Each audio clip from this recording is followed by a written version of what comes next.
All right, tell everybody your name and where you're from. All right. Name's Dave Welsh. Originally, I'm from Springfield, Illinois. It's where I was born and raised. And it's a place where I spent a lot of good years. I had 5 siblings. Towards the end of my time at home, I had the 5 siblings, my mother and my grandfather living with us. At the age of 12, I lost my dad to an automobile accident. So my mother raised the 6 of us by herself, which I didn't appreciate until years later. But I had a great household. We weren't affluent. By no means did we have a lot of money. In fact, initially, my mom wasn't working. There was no life insurance then when my dad got killed, and so she had to raise us just scraping for food and money, and eventually getting a job. But I'll tell you what, had the best childhood I could have had. I was always supported, encouraged by my siblings in between fights, and but it was really neat. It was a neat thing, and I've seen, especially in ministry, it prepared me for ministry, and I didn't realize that because not having a lot in my time in ministry is normal as far as money or things along that line. But it's been great. It was a great childhood. Went to a couple good schools, probably middle income, low income schooling is where I was. Did that help me? I think that helped develop me too. I had to stand up for myself a great deal in the environment where I lived. It helped me, and I just, right out of high school, I got a job and enjoyed working, enjoyed making some money. But not long after I got out of high school, the Vietnam War was on, and they were drafting. And so when I hit 18 years old, I got my draft notice. Wow. And so I was being drafted into the Army. And I decided, since my older brother was already in the Marines, that's where I wanted to go. So I joined Marines, and then they gave me a year waiver, and then at 19 I actually went in to the Marine Corps and started my training. And that's the beginning of my life, all the way up to 19. So the year waiver, what exactly was that? That meant that they added a year in before I'd go. Instead of going right away, they gave me a year. I didn't want it, but they gave it to me. And it meant that you just, they weren't ready to send you to training yet. Oh, so you waited even to go to training. Yes. So was your brother in Vietnam as well?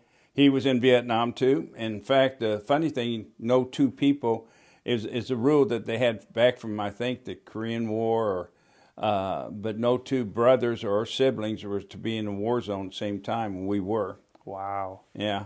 I could have opted out of that. Now, I did have the right to do that, but I didn't want to. You wanted to be there with him at the same time? I wanted to be over there. I felt I really felt a need to serve the United States. And though many people don't realize this or understand it in any war situation, but back then there were a lot of people being drafted into the service. But there's many of us volunteered because we felt an allegiance to the United States. We may not understood things, but we really, really wanted to be a part of that which we felt at the time was going to help save the United States from being intruded by foreign powers. And that was on my mind. They did share that with you, of course, through your training, try to encourage you to be able to look at it that way. But that's how I saw it. And the whole time I was in Vietnam, that's how I saw it. I saw it that I was protecting or helping protect my family and people back home. And that was one half of the motivation once you're over there. The other half of the motivation was perseverance, being able to protect yourself, and anyone that was over there became your family. So all that went up to 19 years old, and then 20 years old when I actually went to Vietnam. When you were 20? Yeah. Wow. So how long were you in Vietnam? I was in just about this 13-month stint. I was there just about the whole time, except towards the end of it, I got wounded. We were on search and destroy. In other words, we're going out looking for the enemy. And it was up by close to the Cambodia border, and it was a three-high, what they call it, a three-high thing of trees where, the jungle was thick. And so consequently, we were going in there to search them out, see if we can find them. It was several different units were going. And so we got there. We'd only been there a day or so, and one of our units that was up in front of us got hit pretty hard, and several people lost their lives, and wasn't a good thing. Well, that night, they were getting hit again, so my platoon was set down to kind of set a perimeter to try to protect them until we could get more people there.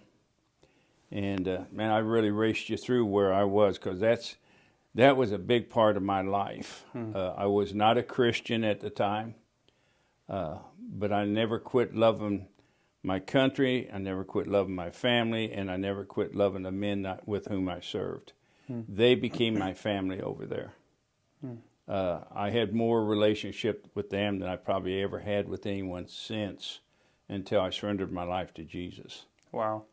And the night we went down there to surround and set up a perimeter, we were down a little valley. What I was trying to say earlier is three-high canopy. And but it's on little hills there too, and they had a staging area that was underground, and these were your regular Vietnamese, North Vietnamese, and we came upon them, didn't know it. And they came, we hit them a little bit during the day, and then they went away, went and hid, and then they came back and hit us, and we got into a battle with them. There were about 30 of us. I don't know how many there were of them. And as we were trying to push them back so we could protect the people that were there wounded already, they really did a lot of damage to us. I lost a great deal of my platoon that day because we were at a disadvantage. They were coming, and we kept trying to push them back. And we were waiting for more troops to come help us. Didn't happen too soon enough, but we were still fighting hard. We were down to very little ammo or anything. So I stopped one time to change my magazine when they were pushing us back, when we had been trying to push them back. And they were throwing grenades, and they were spraying the area with bullets, of course. And one of the grenades went off and blew through my leg and knocked me down. Then another one hit and blew off my helmet and blew upside my head. And I became kind of disoriented. And the rest of it is just, was quite an experience, because people say I felt, my life drifting away. Well, I actually did. I felt it, and I started remembering things. I can still remember it fairly vividly to this day, even though it's been so many years ago. So that was that. I'm not going to say that's the biggest time or biggest impression, biggest event in my life experience that changed me, but made me aware of life and death and how precious it was. And as I was laying there, I didn't think I was going to make it out. I was, they didn't have anything to give me, so I was bleeding to death, and I was bleeding quite profusely, and I thought that was it.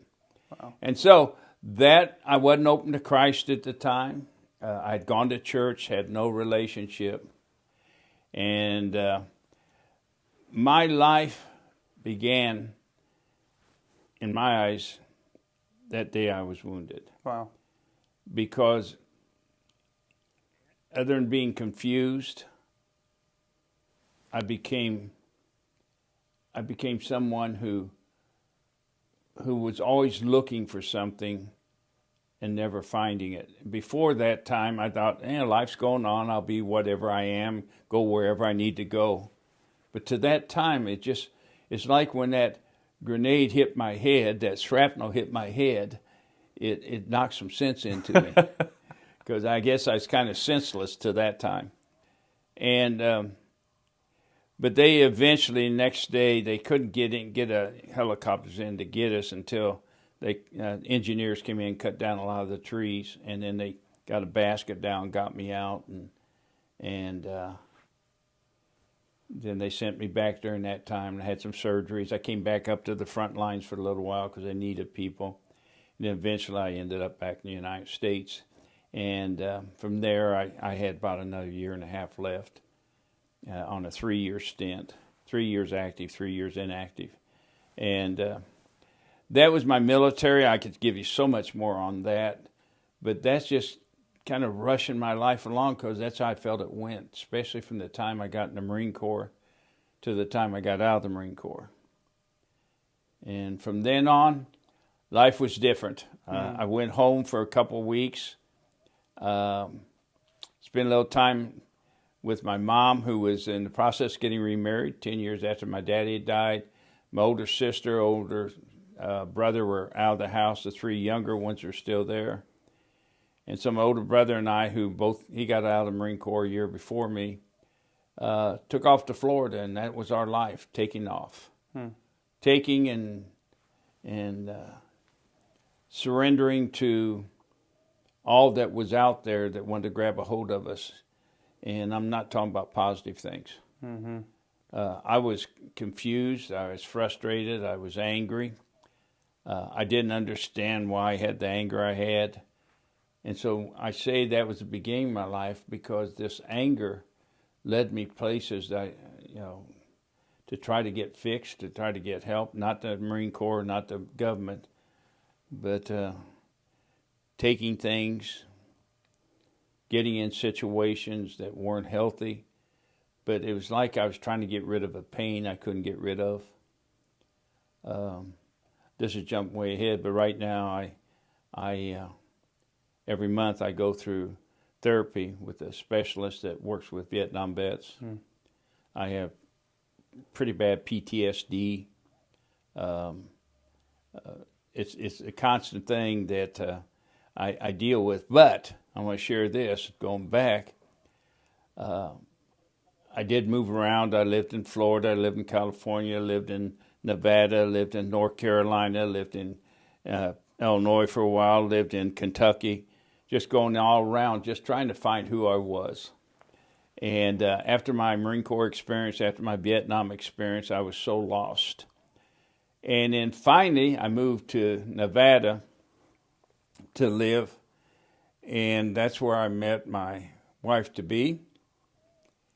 And she became the mainstay of my spiritual life. But at the time I had no Christ, she did. I started dating her, and I told her after 3 months, I said, I'm going to marry you. And she said, no, you're not. Tell us a little bit about how that started. Okay, well, let me tell you how it started.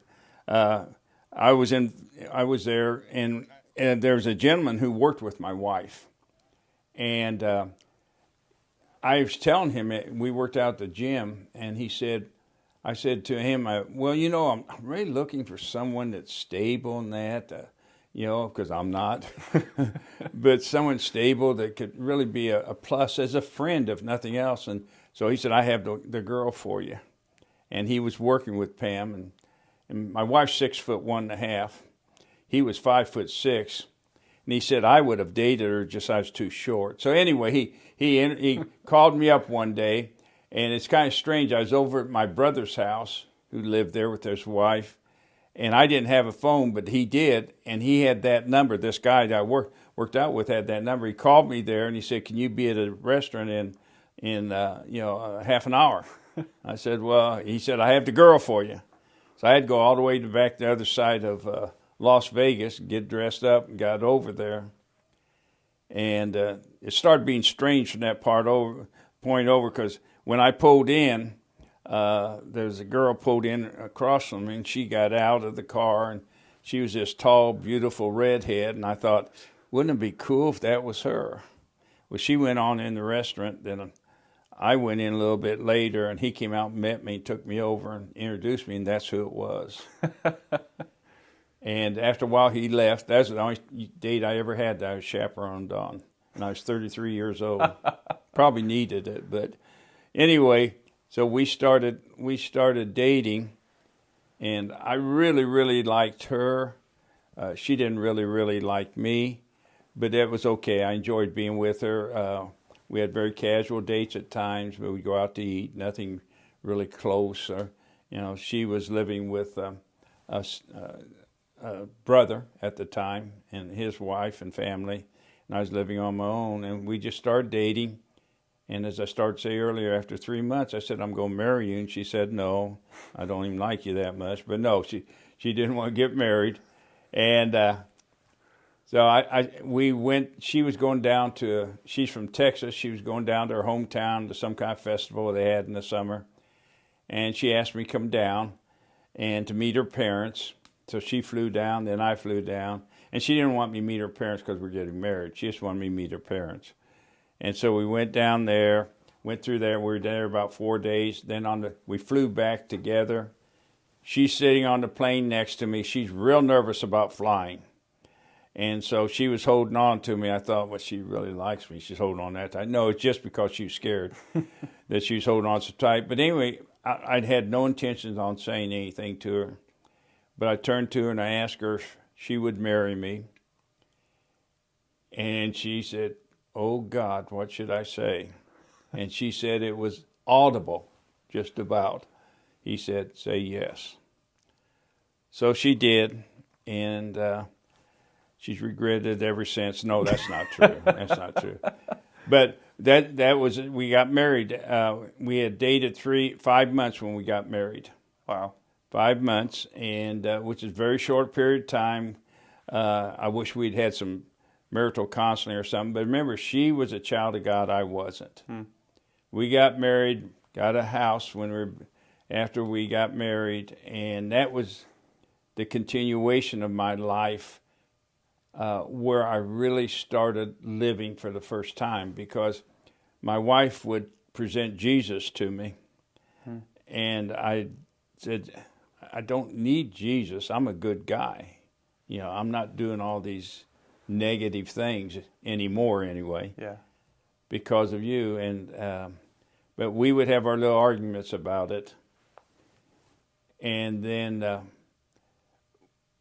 another decision we had made, because I was older, I was 33, we weren't going to have children.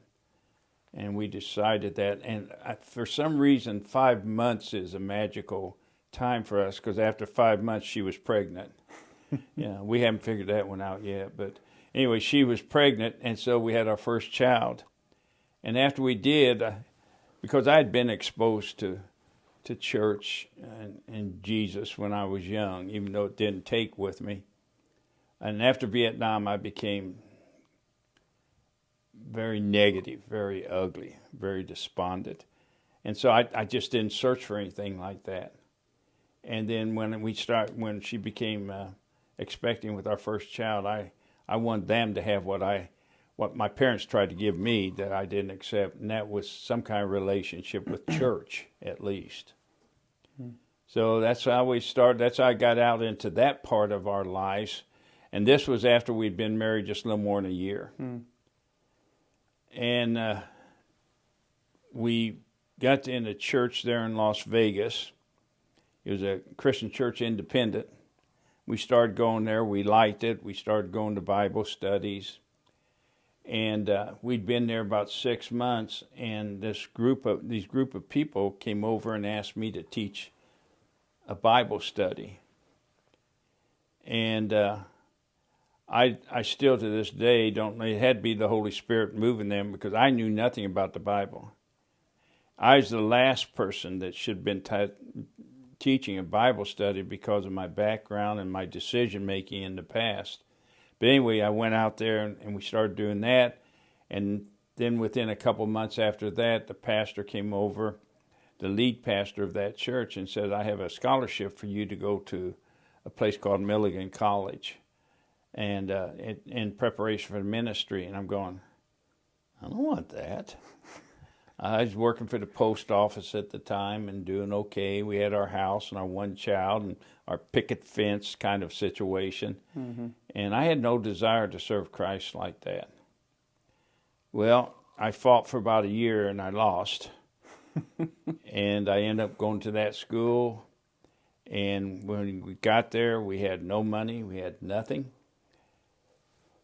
but for some reason we kept having success, and we became people that ran the married student housing. I got on there, worked some construction there for them too, just so we could make ends meet. And started going to school at Milligan, undergraduate. I already had one undergraduate degree, but I was going for one again in Bible. So I had to pick up some courses, and I got that. And while I was there, I learned more. We were going to church, a couple different places. And in the meantime, we got to the point where we had our second child. She became expectant with our second child. Then I went to graduate work at a place called Emmanuel School of Religion, which it's changed its name now. But anyway, I got a church through there. One of the teachers, who was also a pastor, said, it's time for you to get out. So I started doing some ministering, and still not understanding why I was, because I didn't feel broken enough. I didn't understand Jesus enough. By that time, I was about 35 years old, and I have to bring in the reality. I didn't think I was worthy enough to be someone that's presenting a message that I still don't understand myself. But I went through the Greek courses and the Hebrew courses and the preaching courses and the church history courses and everything, and I learned some things intellectually, but I still was kind of stymied spiritually. And but then I became an associate pastor at a local church, and the man was just kind of a down-home type preacher, and he helped me start seeing some things. And then I got to start preaching at different churches and filling in. And when I say preaching, I use that kind of loosely. I was up there talking, but I'm not sure I was saying anything. And then finally I got a church in a place in Virginia. It was called Weber City, Virginia. It was a Christian church, small Christian church. When I got there, it was probably 25 people. We grew within the time I was there to about 45, which was big. And loved it. And I'm rushing through my life here. I'm telling you, I'm getting you up there quickly. But then I got my education done. I moved to a place here in Indiana called Macy, Indiana, and I became a pastor there, and I was there for about 26 and a half years. And then Pam and I stepped down after that. It was time for us. God had shown us it's time to move on. And we came to this church right here, Crossroad Community Church, because I had a son going here, and he wanted us to come here before we were going back down to Tennessee, because there are a lot of little churches down there that need pastors. And by that time, I was in my 60s. And so we saw this, and then the guy that was the head pastor at that time, Chris, asked me, through Dick, he asked me to come on board as a pastor they felt they need, and that was a care pastor. And Guy, I'm caught you up here, because now here I am. I'm in my 11th year here. Love it. But, it's just, I just talked to you about the outside of my life. Now, I've kind of given you that. Yeah. I don't know if you want me to give you some internal parts now, or just forget that. What do you want me to do? I want to hear about it. Okay. Yeah, I want to hear about kind of what... You want to hear about stuff that is not necessarily positive or palatable at times? Sure. Okay, I'm going back to when I came home from Vietnam. I was angry. I felt rejected by society, which to a large degree, and many Vietnam vets, I believe, did. Yeah. People saw us in a negative way. And of course, there's a lot of the messages that were given during the wartime. But I came back here, I felt rejected. I didn't know who I was because of my head wound, my leg wound, because of what I had done, what I experienced over there in war. I was a little dysfunctional. I tried to calm that with different things.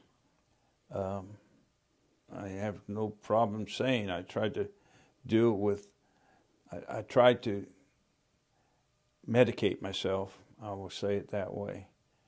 And I tried it in different ways, and it didn't work. I wanted to get in fights. I had this internal anger with me. I didn't understand it. Yeah. I couldn't hold a relationship. I didn't know how to, I'd been raised to understand respect. I didn't know how to respect anyone anymore. And I'm blaming it on me, not so much Vietnam, but I went over there a young boy. I came back a confused young man.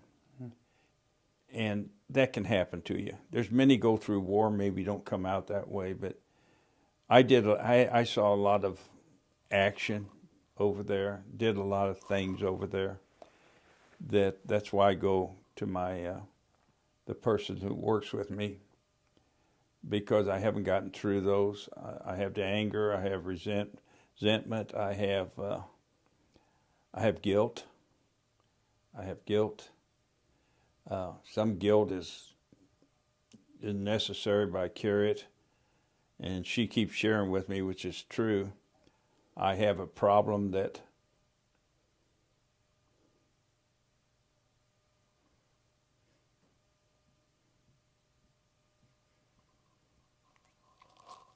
I have a little bit of problem that I came back and some of them didn't. I was a squad leader. I lost a lot of men while I was being a squad leader, and sometimes I still have trouble with that, realizing that I couldn't save them, or I led them into an ambush. And so when I saw, a lot of that, I'm still dealing with that now. God's helped me in an immense way. And Tell me about that.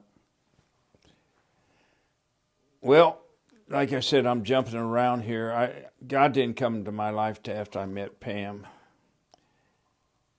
But when I finally surrendered my life to Jesus and I got baptized, I remember when I got baptized, I was 33 years old.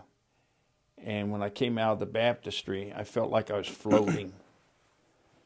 I felt like a weight had been lifted off of me. And I really did. I felt that way. I didn't understand it, but I felt that way. And from that day on, is when I started really studying, and we started going to different studies, and things just started moving so quickly in my life. And they were asking me to do things in this church that they didn't usually ask someone who's new in Christ to do. I had the age, I just didn't have the knowledge or the commitment yet.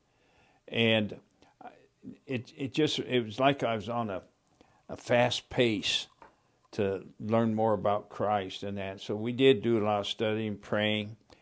At the same time, I was having an immense problem with my PTSD, but I didn't know what it was. Wow. I didn't know what PTSD was. I didn't know this anger. And for me, PTSD, pretty simply, the way I say it is, I just get quick anger. I don't understand it. God's helped me with that. But anyways, as I became a little bit closer to Christ, knew a little bit more about Him, I would turn to Him in prayer, because I still had this inside of me. I had a battle going on, big time battle, over what I've done, what I've seen, what I experienced, and then what I started doing, how I started living. It's just like I brought Vietnam home with me. And when I first got back here, I was still in the Marine Corps, and I ended up at Camp Lejeune, North Carolina. And I tried to go back to Vietnam.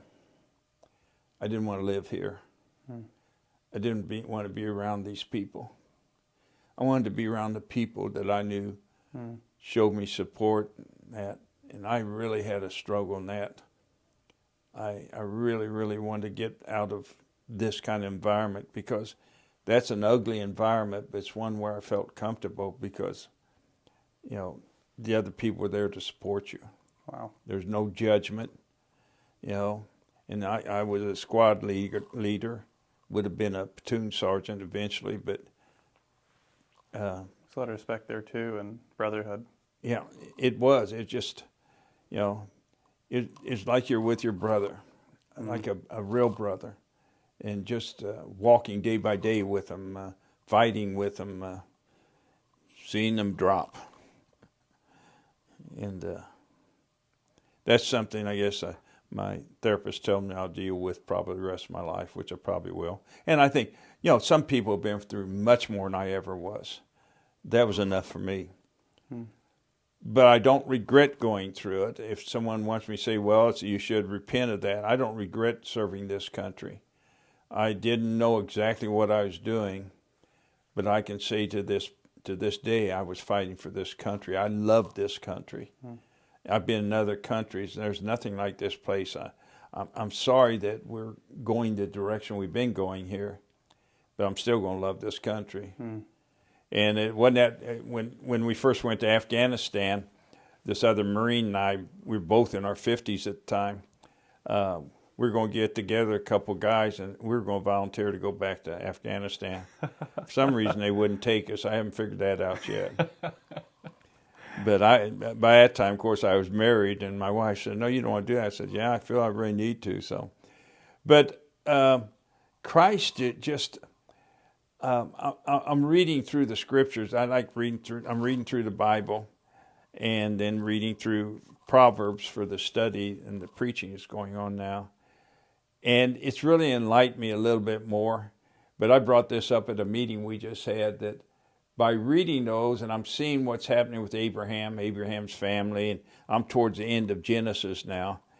And one thing that I think we struggle learning that helps us to heal is that it's not about us. God created us about Him. He created us to be in fellowship with Him. He created us to love Him and to serve Him. And by doing that, we're going to love and serve other people. And that's helped me in some of my healing, because I get outside of me. I have so much of this in me, but I'm not letting it out because I reflect upon it all the time. And I don't walk around angry like I used to, but that's because of the calming spirit of Jesus. And coming here and going down and seeing the young children in the morning, and being able to encourage people and pray with people.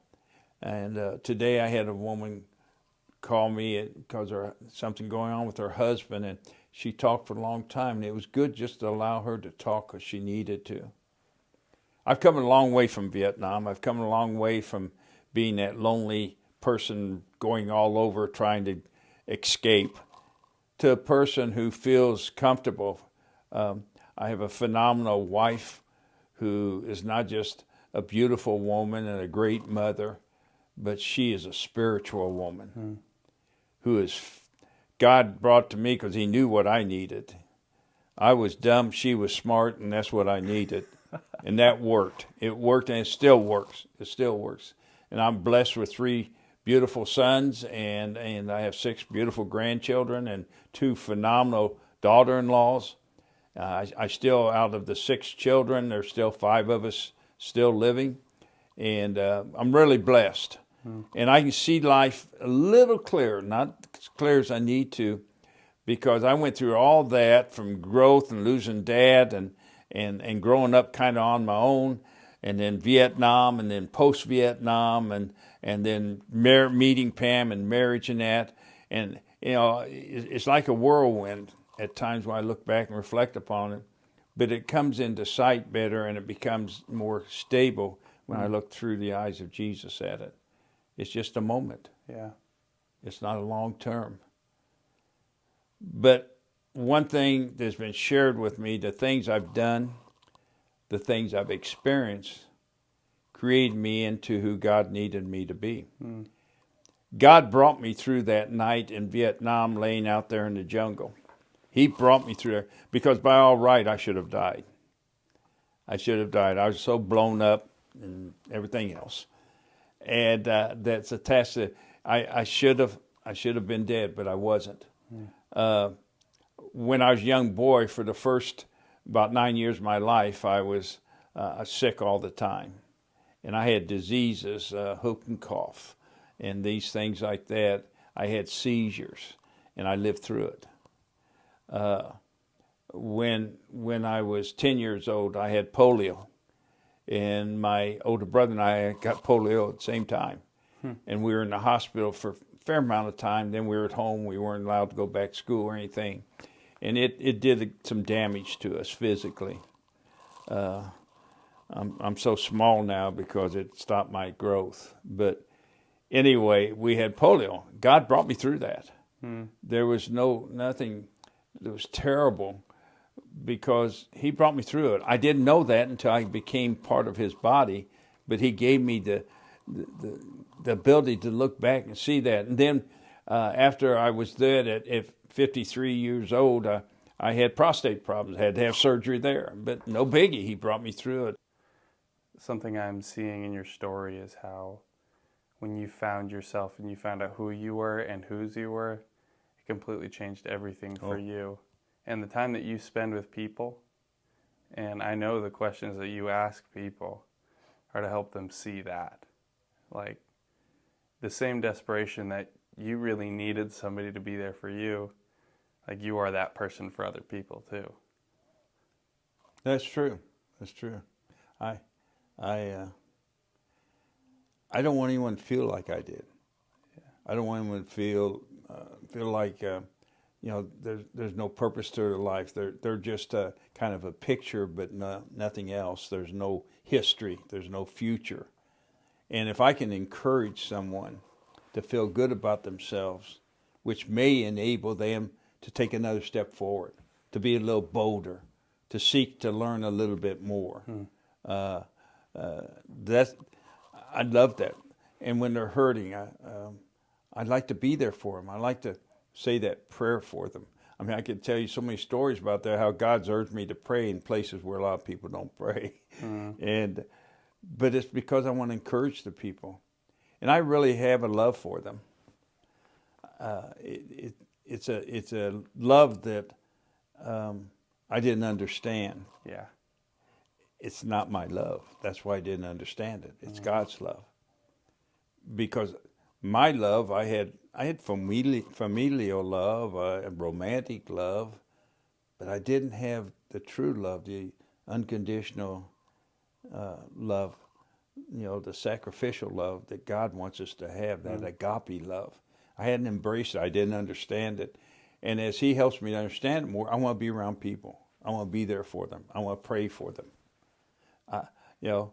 Because I did that with someone today that's really hurting, that works here.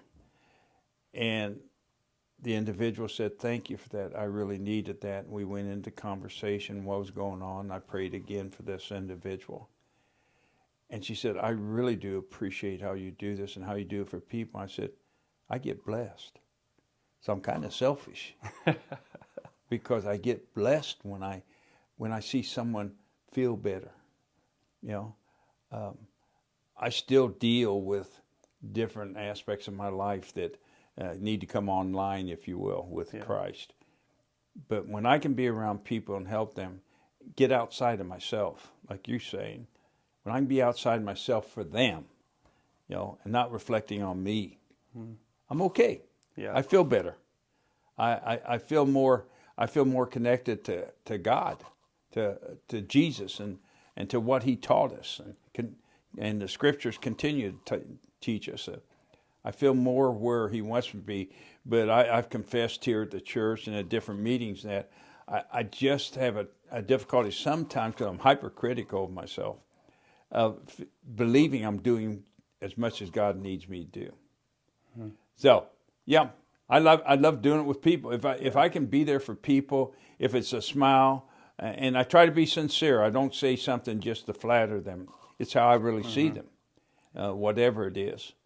And yeah, I love that. That's cool. You sit at the table with a lot of different people, and there's something pretty significant about a table. It's just a simple piece of wood, metal, whatever, plastic, anything, but relationships are built around those tables.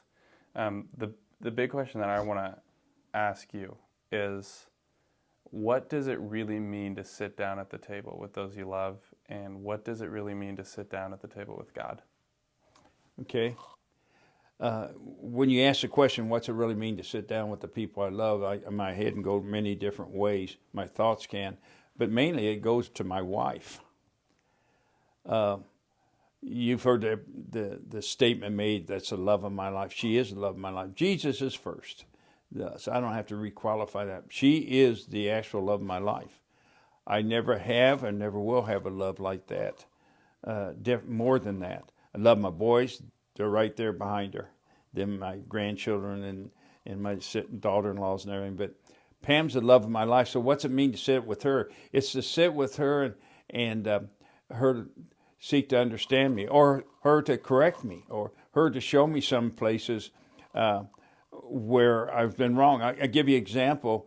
How many times when I was preaching, I'd get up there and I'd start off by saying, well, it happened again, and I'm getting tired of it. My wife proved I was wrong. And I do that from the pulpit. It's kind of jestful, but anyway.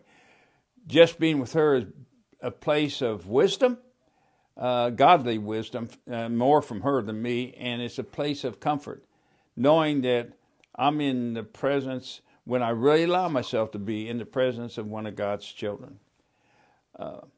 As far as being at the table with God, that's where I have some of my struggles. I think, why would God want to be at the table with me? You know? And what I'm learning, I'll soon be 78, and what I'm learning after all these years is, why would he be? Because he loves me. And then that makes me reflect about being at the table. Am I at the table with him because I love him? Am I at the table with Pam because I love her? Or am I at the table because it's a convenience, it's a support? And I'm finding out, and I think I'll really get this down before I die, I'm at the table because I'm loved, and I'm loving them back. I'm so loved, I can go to these people and love on them. And I'm so loved, yes, here on this earth by my wife and my sons and others, but I'm so loved by my Creator that how can I not be an expression of that? How can I have to fight through that anger. I have to fight through those memories. I have to fight through things, but he enables me to do that. All I have to do is trust him. So sitting at the table with God is setting in the present day and eternity at the same time. It's experience the reality of what goes on in life, and yet what is waiting in my final steps into the eternity in the presence of God. You know, where he'll be my God, which he already is. You know, I love the scriptures in Revelation 21 said where there'll be, the fourth verse says, no more death, mourning, crying, or pain. I'm sitting at the table, realize my God has that waiting for me and everyone that will just become part of him, that will surrender to him. That's exciting. Yeah. So, what's it like to sit at the table with family, or what's it like to sit at the table with God? It's exciting. It's rewarding. It's fulfilling. Because otherwise, I'm sitting in that chair by myself, and the only thing I'm reflecting on is self too much. But when I'm at the table, I'm reflecting on God. As I'm sitting there, when I'm reading my scriptures at night, I put my earplugs in, I listen to it talk, and I read. I'm at the table. Yep. I'm at the table. I'm partaking in the feeding of God to me, and it's excitement. I don't know what else. Well, I appreciate it again, Dave. Appreciate you sitting at the table with me, talking to me about your life, and sitting at the table with other people. You're welcome. I've enjoyed it. Thank you.